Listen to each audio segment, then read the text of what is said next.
ni gérer, c'est sur mon droit d'y penser. Donc la Cour aujourd'hui a fait un passage à force, mais inconsciemment ces passages aujourd'hui qui, je dirais, ne favorisent pas au chef de l'État.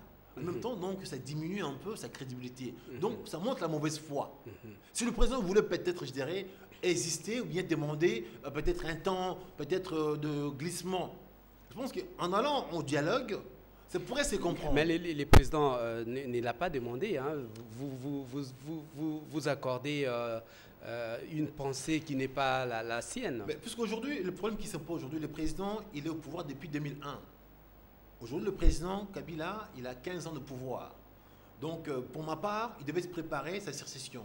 Il est rentré quelque part, il devait savoir qu'il devait sortir quelque part. Donc, il n'a pas préparé sa sortie, sa succession. Maintenant, on arrive vers la fin de son mandat. Il dit maintenant que, mes chers concitoyens, je suis embêté, je ne peux pas faire les élections puisqu'on n'a pas assez d'argent. Ou parce qu'on n'a pas eu le temps d'enrouler le jeune de moins de 18 ans. Les nouveaux majeurs. Voilà, sachant que ces choses-là, il devait peut-être les préparer 2 ans avant ou 3 ans avant la fin de son mandat. Ce n'est pas vers la fin. Donc, aujourd'hui, ce sont des mécanismes, pour moi, je dirais, faits peut-être dans l'oubli ou sciemment pour que le président puisse exister. Donc, on ne peut pas qualifier ça autrement parce qu'aujourd'hui, le Congo a eu tous ses moyens pour faire toutes ces choses-là. En 2006, on a eu des élections.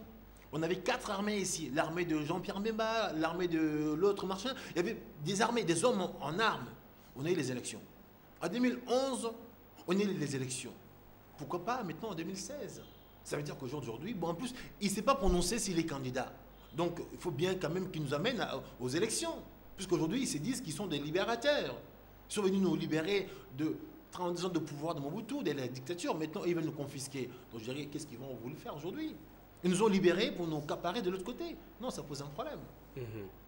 Alors, nous parlons toujours du dialogue. Il y a l'UDPS qui était, qui était attendu pour représenter, entre guillemets, l'opposition. Mais Tshisekedi, le président de l'UDPS, reproche à Eden Kodjo de n'avoir pas satisfait à tous ses préalables. Vous savez, monsieur Fils, pour moi, je pense qu'aujourd'hui, Tshisekedi, c'est bien, il a eu ses rôles. Bon, il fait partie d'aujourd'hui des anciens opposants dans ce pays. Mais Tshisekedi, à lui tout seul, ce n'est pas tout le Congo. On ne peut pas confier à Tshisekedi la décision de tout le Congolais de gérer comme lui, bon le semble. Aujourd'hui, je pense que s'il a voulu que le Congo soit uni, il devait quand même consulter tous ces partis qui existent. Quand on se dit, on crée un parti, on est opposant, parce que on n'est pas content, il y a un mécontentement quelque part. Maintenant, eux, dans leur processus, en disant que voilà, ce sont de grands partis, ils peuvent décider de nos vies sans nous demander quoi que ce soit. Donc, je suis un peu contre de voir qu'aujourd'hui, Tshisekedi et son groupe qui s'accaparent un peu de tout. Et sans prendre compte un peu de tous ces petits partis qui existent. Donc, aujourd'hui, il ne peut pas dire que voilà, sans vous, il s'en va. En fait, ça veut dire qu'aujourd'hui, s'il s'en va comme ça, c'est le Congo qui sera divisé. On n'aura pas l'unité.